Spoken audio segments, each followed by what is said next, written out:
सिर्फ 2-3 विषय के ऊपर मैं आज बोलना चाहूंगा। जिस समय ये शर्तें हरियाणा सरकार लेके आई और हरियाणा प्रदेश के किसानों को जब इन शर्तों का पता चला, सबने एक बात महसूस करी, भाई ये क्यों, इनका कारण क्या है। क्योंकि जब हम कोई आंदोलन में उतरते हैं उससे पहले 2-3 चीजें सोचनी पड़ती है कि हम आंदोलन कर रहे हैं, इसका रिजल्ट क्या हो सकता है, इसका निदान क्या हो सकता है, इसके कारण क्या है। हमने पता लगा कि ये क्यों लेकर के आए, तो उन्होंने कहा पिछले दिनों बहुत बड़ा हरियाणा प्रदेश के अंदर धन घोटाला हुआ और हमें पारदर्शिता लाना चाहते हैं ताकि घोटाला ना हो।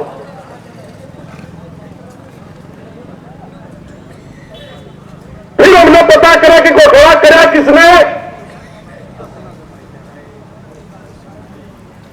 जारी गेट पास काटे गए मंडी फैक्ट्री के द्वारा, जारी गेट पास काटे गए डीएफओसी के द्वारा,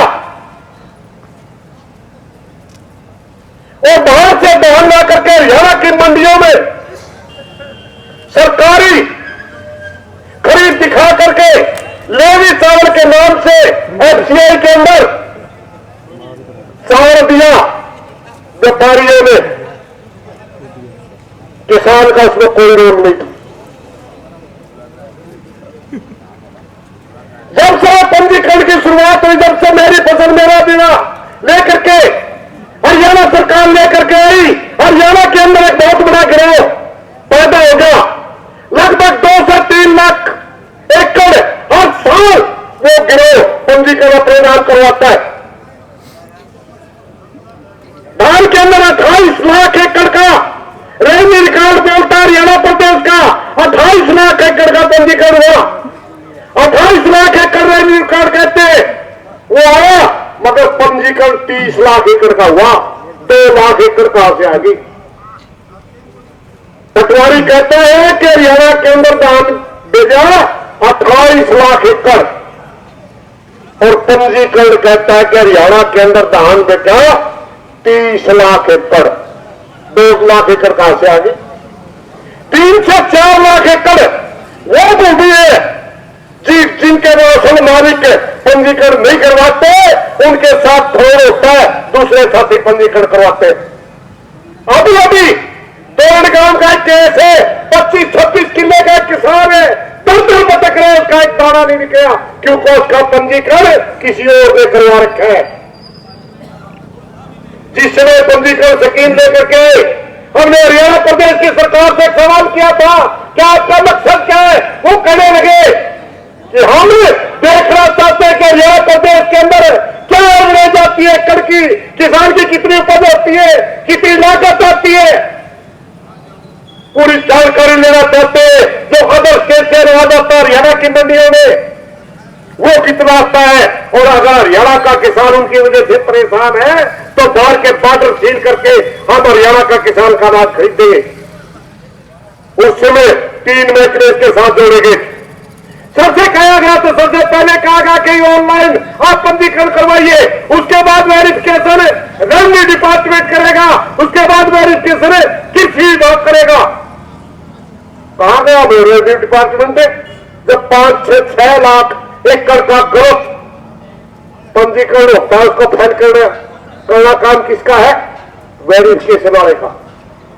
कहा गया कृषि विभाग जो गलत पंजीकरण होते हैं जिनका कैंसिल करके असल किसान का पंजीकरण में ये करना होता है, मगर नहीं, मेरे भाई जब तभी योजना संभाल नहीं सकते तो लाओ क्या, तो जब तुम सही तरीके से योजना लगा नहीं सकते तो मात्र किसान को परेशान करने के लिए क्यों लेके आ रहे। जब यह हाल मेरी फसल मेरा ब्यौरा का है, आगे फिर शर्त लिया है, कसूर किसे का, दोषी किसे के। हरियाणा के अंदर कहावत कही जाती थी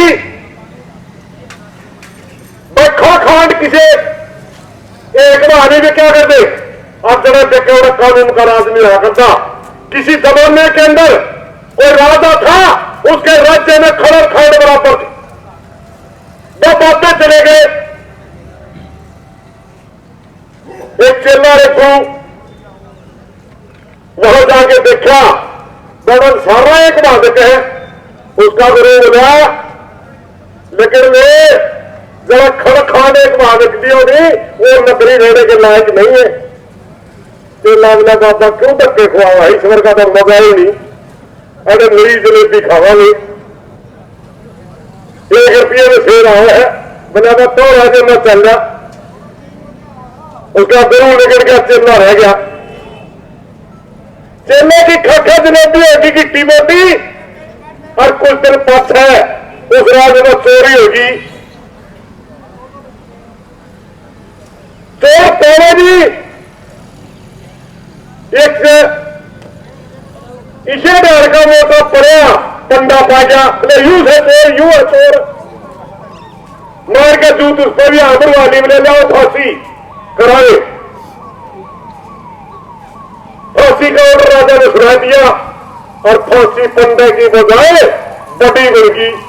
राजा बोला फांसी जिसके फेंकाओगी से मैं तोड़ांगे, चोर कोई हो नहीं, मतलब सारी नगरी मान लिए। बाबा ने माल खाना में गए 2 साल, उसकी होरी खत्म होती, बोला इसके फेंकाओगी तोड़ांगे। उस चेला ने गुरु को पता भेजा, गुरु जी बता लो ये तो मेरा फांसी तोड़ा है, चोर की जगह तोड़ा है। गुरु जी बोले मैं आए हूं कि वो जंतर मंत्र तोड़ावा में चाल्या।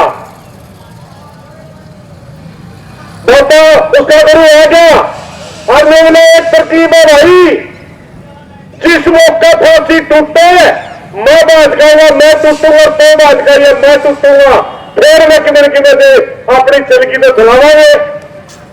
जब फांसी का टाइम आया, गुरु बाज गया मन तोड़ फांसी, चेला क्या मन तोड़ फांसी। राजा ने यूं के फांसी टूटा इंतरिया करे। उसका गुरु बोले चुप रहिए, तो तुम्हें नाश तो करे रखे है, जब झूठ बैठ गया तो। बोला महाराज जी जिस घड़ी फांसी टूटने का ये टेम है, इस घड़ी में अगर कोई फांसी टूटेगा तो शुरू का राज मिलेगा। तो छोटा राजा हम तो बड़े राजा बढ़ाए जाएंगे। राजा बोला बनने चाहिए स्वरूप का, तो टूट जाए भाई। फांसी अपना का रहस्य नहीं था, चोर को और था। और याद रख से सब मान तो खड़े कि तेरी होगी, बड़ा राजा बनना पड़ा। फांसी तंत्र तंत्र टूटना पड़ेगा। इस प्रदेश के अंदर प्रजातंत्र है, प्रजातंत्र के अंदर जनता मालिक होती है देश की। जो जनता जिस कानून का विरोध करती है, समझो प्रजातंत्र के ऊपर धक्का हो रहा है, फिर तानाशाही आ रही है अगर धक्का न कानून को। एक जमाने में गांधी जी ने कहा था अगर कोई कानून जबरदस्ती ठोका जाता है जो जनता के हित में नहीं होता और जनता अगर उसको स्वीकार करती है, समझो जनता गुलाम होगी। गुलामी की शुरुआत वहीं से होती है। साथियों अपने बूढ़े गांव में आदमी खसम करे, देवता दंड है, व्यापारी रोड करे, कर्मचारी रोड करे, अधिकारी रोड करे, जारी पंजीकरण कातिल का गिरो लोग चलावे और सरते मारे पे। एक साथी कहने लगे इसका निदान के दिखने लग रही भाई, आपने पता करा कि आप गेट के ऊपर गेट पास काटते हुए प्रैक्टिकल नंबर क्यों ले रहे, किसान का फोटो क्यों ले रहे? बोले हम जांच करना चाहते हैं कि किस साधन में रोड का दाना, किस साधन में रोड की जुआ हो, फिर वीडियोग्राफी करा लूंगा। और रोड जो हो ये भी धक्का कर रहे कोर्ट में खिलाफ यार, प्रशासन तो बड़ी प्रार्थना हो रही रोक ले रहे हटा रहे हाथ। जब रोड के नियम पकड़ देंगे, इस हरियाणा प्रदेश के अंदर जितनी ही कच्ची कॉलोनियां कट रही है, जिनका सीएमयू नहीं हो रहा, सबका पंजीकरण होता है। जिसके अवैध खेतों में तालाब बन रहे, सबका पंजीकरण होता है।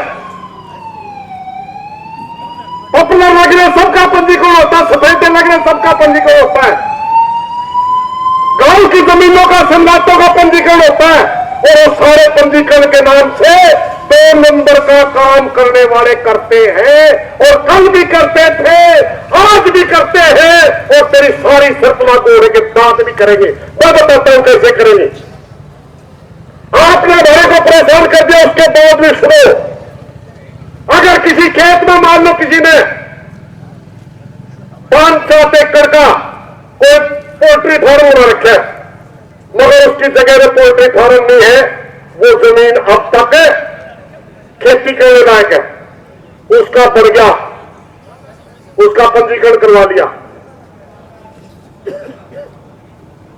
और वो ट्रैक्टर भी किराया भी लेकर जाओगा, खुद बेच कर जाओगा, वो गुंठे में जाओगा, फोटो भी करवाओगा, और आगे जाएगा तेरी बायोमेट्रिक भी करवाओगा, और उसने चोरी का दूसरे स्टेट का अगर गिर होगा, बताओ वो कब पकड़ेगा? बताओ मुख्यमंत्री जी, क्योंकि आपने जो बड़ी योजना लेकर इसी में गड़बड़ है। वेरिफिकेशन करना रेलवे डिपार्टमेंट का काम था, उसने बताना चाहिए था कि यहां क्यों नहीं गुजरी, यहां तो पोल्ट्री फार्म है, यहां क्यों नहीं बिजली, यहां तो पॉपुलर है, यहां भी क्यों नहीं बिजली, यहां तो रेड कॉलोनी कट चुकी है। ये करते हैं, बहुत ज्यादा साइबर ठग हो चुके हैं हरियाणा के अंदर, दूर बैठे बैठे किसी दूसरे का पंजीकरण करवा लेते हैं, कोई नहीं पूछता।